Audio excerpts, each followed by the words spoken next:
माननीय नीतीश कुमार जी का जो सीएम का पद है वो कहीं इधर से उधर नहीं होता है। वो तो सीएम है और सीएम कंटिन्यू है।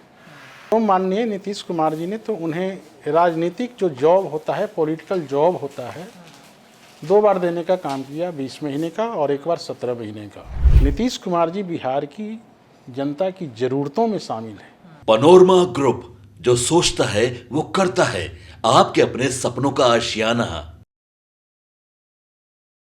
नमस्कार, भारत लाइव देख रहे हैं आप और ये हॉट टॉक है जहां पर हम राजनीतिक गलियारे से दिग्गज नेताओं और प्रवक्ताओं को बुलाते हैं और उनसे चर्चा कराते हैं बिहार और देश भर की चल रही राजनीतिक हलचलों के समय पर। देखिए, बिहार में अंतिम चरण का चुनाव अब से 48 घंटे बाद होंगे।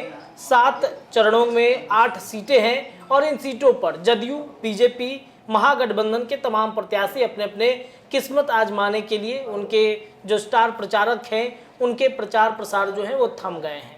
ऐसे में बिहार में कई सीटें जो हैं वो कमजोर मानी जा रही हैं। जैसे अंतिम चरण में जो सीटें हैं उनमें जहानाबाद की एक सीट काफ़ी कमजोर सीट है और जिसके लिए भूमिहार राजपूत के बड़े नेताओं को वहां पर कैंपेनिंग के लिए नीतीश कुमार ने उतार दिया है। नीतीश कुमार की सीटें, कितनी सीटें इस बार वो जीतेंगे, एनडीए गठबंधन कितनी सीटों पर बढ़त बनाएगा, क्या 40 के 40 सीट एनडीए गठबंधन जीतेगा?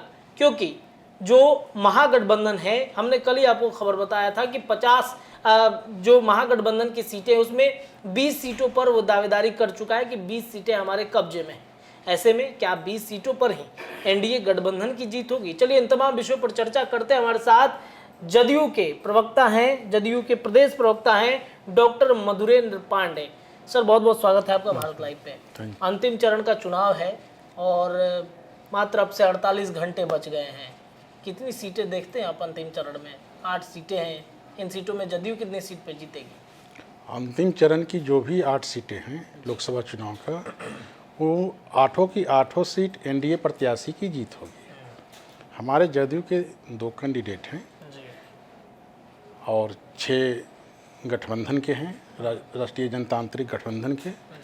तो कुल मिलाकर जो 8 सीटों पर जो चुनाव है 1 जून को, वो 8 के 8 सीटें एनडीए प्रत्याशी के पक्ष में है। बिहार की जनता माननीय मुख्यमंत्री नीतीश कुमार जी के 18 वर्षों से चले आ रहे कार्यकाल में जो विकासोन्मुख कार्य किया है उन्होंने, और जो बिहार में व्यवस्था परिवर्तन किया है, सामाजिक सुधार करने का काम किया, न्याय के साथ विकास किया और एक जनता में अमन चैन का जो माहौल होता है वो माहौल देने का काम किया। और जो मूलभूत जो ज़रूरत, बुनियादी जो सुविधाएं होती हैं वो सब देने का काम हमारे माननीय मुख्यमंत्री नीतीश कुमार जी ने किया है। उनके काम के आधार पर बिहार की जनता जातीय और दलीय और धर्म से ऊपर उठकर एनडीए प्रत्याशी के पक्ष में गोलबंद होकर मतदान की है। लेकिन और एक चीज़ है सर, आप कुछ भी कहिए, लेकिन हमने देखा है कि लोगों के मन में थोड़ी सी निराशा नीतीश कुमार के चेहरे को लेकर इसलिए हो गई है कि बार बार वोट देते हैं जदयू को, अचानक वो आते आते पलट जाते हैं, दूसरे तरफ चले जाते हैं।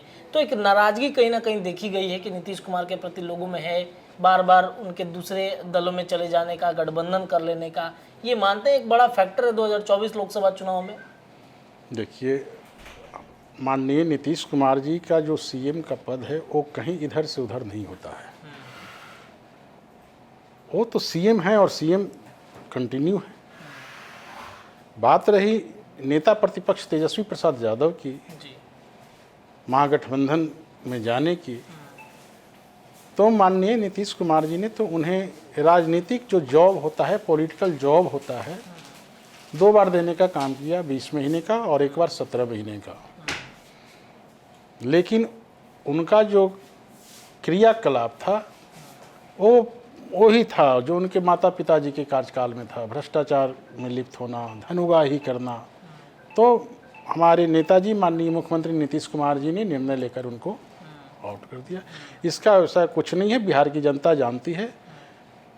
नीतीश कुमार जी बिहार की जनता की ज़रूरतों में शामिल है, क्योंकि आज जनता जो फील कर रही है, गुड फील कर रही है बिहार की जनता, वो जानती है कि नीतीश जी हैं तब तक ये फीलिंग है, दूसरा कोई आएगा तो फीलिंग नहीं होगा। रोजगार के मुद्दे पर नीतीश कुमार फेल है, तेजस्वी को कहाँ रोजगार के मुद्दे पर फेल हैं और तेजस्वी यादव बहुत सफल है। तेजस्वी दिए हैं नौकरी। 2005 के पूर्व जो उनके राजद शासनकाल थे 15 वर्षों का, जी। उसमें कितने को नौकरियां मिला करती थी। हम भी तो शासनकाल में पास आउट थे। तो ये बात तेजस्वी ये तो यादव बेरोजगारों कहते की फौज खड़ा थी। तेजस्वी तो कहते हैं कि 2005 वाला बिहार नहीं है, ये 14 के बाद वाला बिहार, ये हमारा बिहार है। उनका बिहार कहाँ है? उनका बिहार कहाँ है जी? किस आधार पर कहते हैं कि उनका बिहार है? ये समय बदल गया। 2005 के पहले वाला किसका बिहार था? वो 2020 के ना चुनाव के 2005 के पहले वाला किसका बिहार था? उन्हीं का ना था ना, उन्हीं के माता पिता का बिहार था, उनके पिताजी जिसने का जंगल राज देखा, कुशासन देखा। तो ये क्या है? ये इतने कम उम्र में अकूत संपत्ति के मालिक बन गए। भ्रष्टाचार ही नहीं तो और क्या है? नौकरी देने के नाम पर जमीन लेते हैं और बात करते हैं कि हम बिहारी हैं। वो कहते हैं बिहार का यही सम्मान है। बिहार का जो सम्मान था, जी, बिहार का जो सम्मान था वो 2005 के पहले लोग नहीं कहता था कोई भी बिहारी कि हम बिहार से हैं। वो सीधे चुपके से यूपी का बॉर्डर का नाम ले लेता था।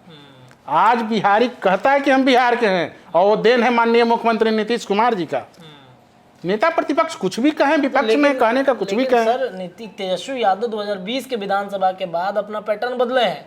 माई की पार्टी अब बाप की पार्टी बनने जा रही है। कहाँ माई की पार्टी से वो अलग हटे हैं? वो माई का भी पार्टी नहीं है, वो माई का भी पार्टी नहीं है। आप देख लीजिए लोकसभा चुनाव में जो टिकट वितरण किए हैं, उनकी पूरे परिवार की आबादी कितनी है?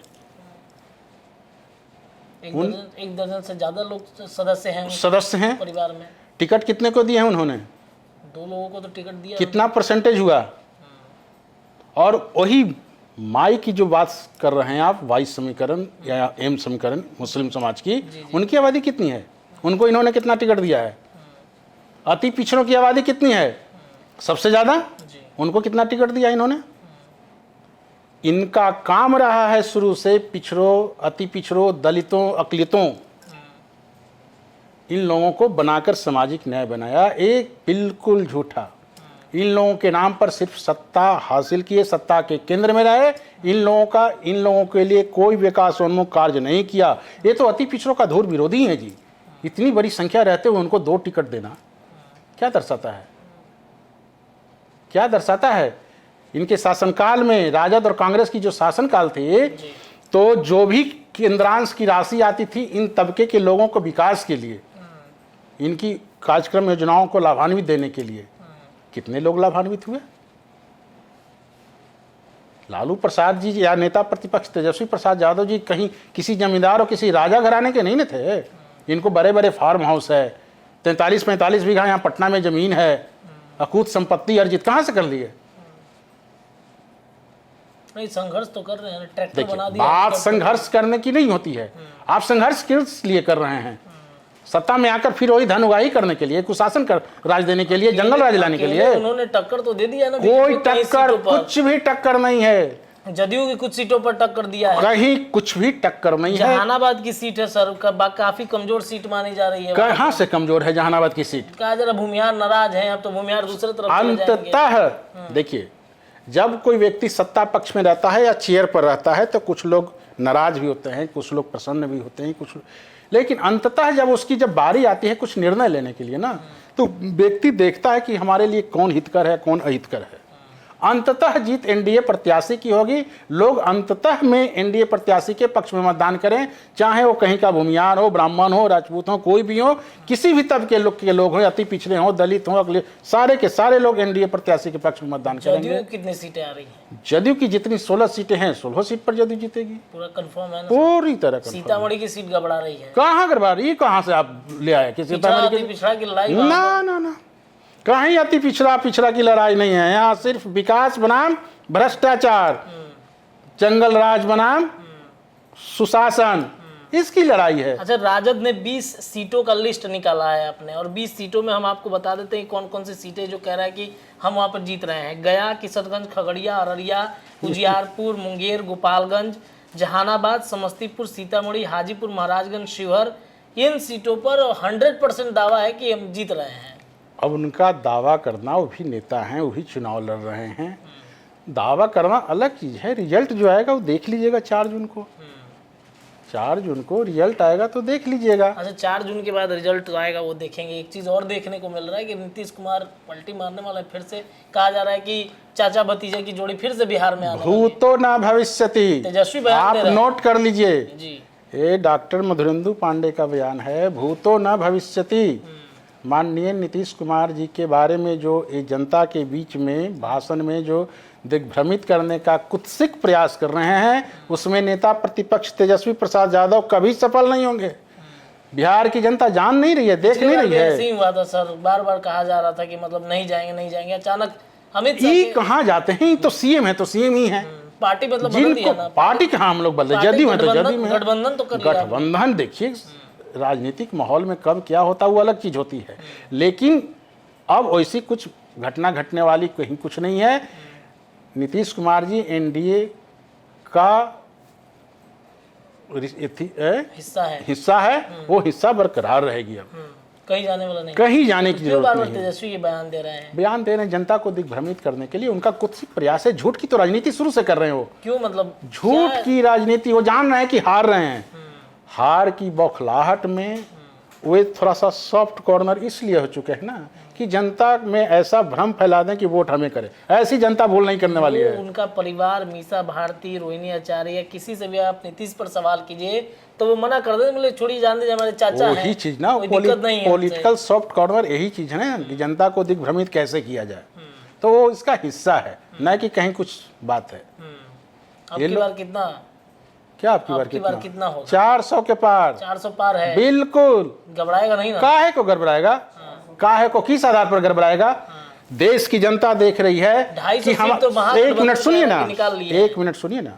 देश की जनता देख रही है कि देश का नेतृत्व करने वाला व्यक्ति कौन है, देश किसके हाथ में सुरक्षित है, ये ना देश की जनता देखेगी।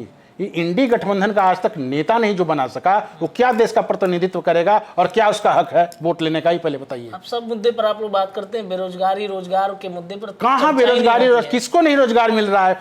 सरकारी नौकरी देना ही एक नौकरी है। आप बन जाएंगे प्रधानमंत्री तो क्या सबको नौकरी दे देंगे? ये आप बताइए हमको। आप अगर प्रधानमंत्री बन जाए तो क्या पूरे इंडिया के बेरोजगारों को आप नौकरी दे देंगे? हम है सब पॉसिबल? जानते हैं, वही ठीक है। नहीं है पॉसिबल। प्रधानमंत्री एक बन सेकेंड, आप पॉसिबल है किसी के बूते की बाहर की बात है, इम्पॉसिबल। और एक सरकारी नौकरी देना ही रोजगार में नहीं आता है, स्वरोजगार भी रोजगार है। आज जितने भी बेरोजगार हैं सबको देखिए सरकार ने लोन पर दिया कि ये चीज़ कीजिए वो चीज़ कीजिए, बड़े बड़े फॉर्म बड़े बड़े वाहन हर सेक्टर में हर में दिए हुए हैं। तो वो क्या रोजगार नहीं है क्या? वो रोजगार नहीं है। लेकिन वो तो कहते हैं कि इसके लिए हमें लंबा लाइन लगा। आप देखिए कांग्रेस और राजद की जो कारगुजारियां हैं ना, तो उसको देश की जनता थोड़े भूली है जी। और कांग्रेस और राजद 55 साल शासन किया केंद्र में, 15 साल बिहार में। आपको भारतीय लोकतंत्र की जो प्रणाली में का जो अभिन्न हिस्सा जो है, कार्यपालिका, विधायिका, न्यायपालिका और ये आपकी पत्रकारिता देखने को मिलती थी का? कितने भ्रष्टाचारियों पर नकल कसा गया था, कितने अपराधी जेल में थे। सारी देश की जनता त्राही त्राही करती थी, विकल्प के खोज में थी जनता, और वो विकल्प नरेंद्र मोदी के रूप में मिला देश को और बिहार में नीतीश कुमार जी को।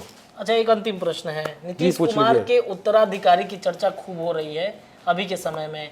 क्या उनके पुत्र निशांत की एंट्री राजनीति में अभी उत्तराधिकारी की क्या बात कर रहे हैं? अभी नीतीश जी हैं तो अभी उत्तराधिकारी की बात क्यों कर रहे हैं? चर्चा तो हो रही है भाई उत्तराधिकारी। चर्चा कोई तबीयत करे, उनका सही अभी नहीं रहा है। अभी ऐसा कुछ नहीं है। विधानसभा में बहुत एक्टिव नहीं रहेंगे। जदयू और माननीय नीतीश कुमार जी, हम लोग देखिए परिवारवाद के पोषक नहीं है। परिवारवाद 16 वर्षों तक नीतीश कुमार जी ने केंद्र की सत्ता में, संसदीय प्रणाली में उनका अनुभव रहा, वहाँ सत्ता का हिस्सा रहे। 18-19 साल बिहार की सत्ता का बागडोर संभाले। आप एक भी परिवार का उनका नाम बता दीजिए, रिश्तेदार का, जो कि जदयू में है, लाभ ले रहा है, एक भी बता दीजिए। इतने शासनकाल में इनकी छवि बता दीजिए, कितने भ्रष्टाचार में लिप्त हैं।